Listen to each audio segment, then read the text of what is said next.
We're constantly hearing two completely different stories about AI, right? On one hand, it's this unstoppable force that's coming for all our jobs, but on the other hand, the companies actually building this stuff are losing billions and billions of dollars. So how can both of those things be true? How can AI be a world-changing disruptor and, at the same time, a massive money pit? Well, that's the paradox we're going to dig into.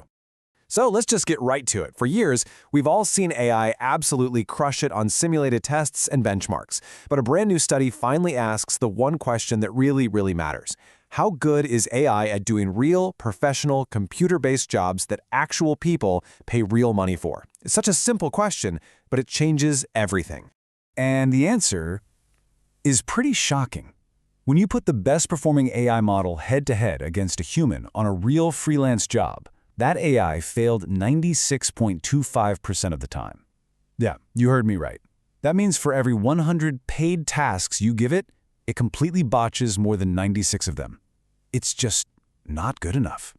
So how in the world did we get a number that high? Well, it comes from this simple but kind of brilliant new study that finally takes AI out of the clean, sterile lab and throws it into the messy real world of the gig economy.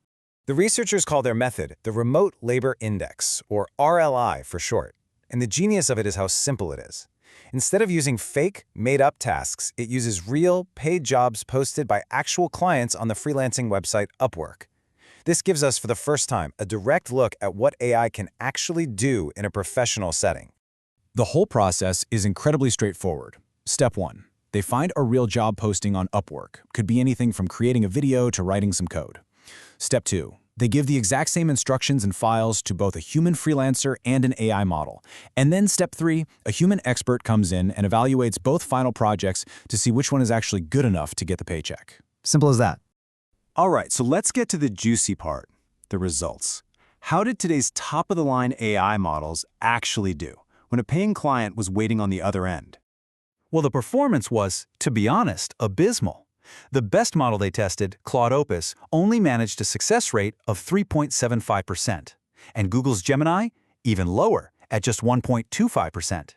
Now look, even if the newest models are a few points better, we are still talking about failure rates way over 90%.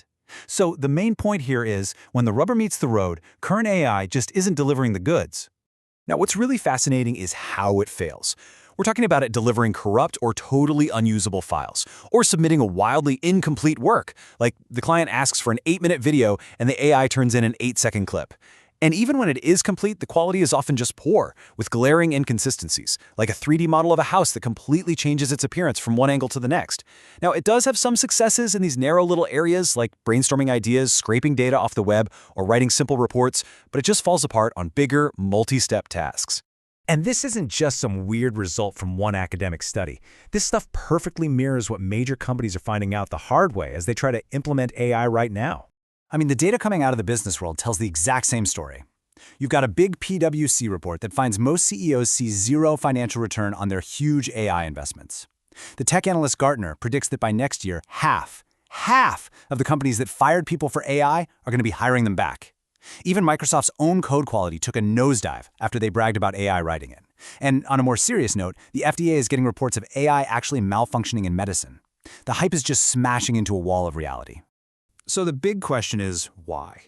Why is this technology that seems so brilliant failing at these pretty basic professional tasks?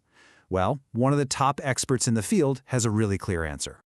This is Yann LeCun. He's a legit pioneer of AI, a guy who created some of its core technologies. And his take is that these systems are incredible at manipulating language, which makes them seem super intelligent to us humans. But he says, we're being fooled. And this chess analogy explains his point perfectly. Think about it. A large language model can be trained on millions of chess games and all the written rules. It can mimic the patterns of a grandmaster, and yet every now and then, it will still just make a completely illegal move. Why? Because it never actually learned the rules of chess. It's just mimicking patterns. It's not truly understanding. This all leads to what experts like LeCun are calling the scaling problem. For a long time, the main idea in AI development has been to just throw more data and more computing power at the models. Just make them bigger and bigger. But if the fundamental flaw is a lack of real understanding, then just making them bigger isn't going to fix it. You can't just scale your way to genuine intelligence. So where does all of this leave us? Well, it means it's probably time to hit the reset button on our expectations about what AI actually is today and what it's really capable of doing. Okay, let's just put it all together. What we have right now is an incredible time-saving tool for very specific tasks, but it is not a general-purpose replacement for a human professional. This new study proves that real-world performance is a whole different ballgame from a simulated lab test. And this huge gap between the hype and the reality, it's costing companies billions. And it proves that, for now, skilled human oversight isn't just a good idea, it's absolutely essential. Which leaves us with one last massive question. The current path of just making models bigger and bigger seems to be hitting a wall. So, if just mimicking human language isn't the key to true intelligence, then what is?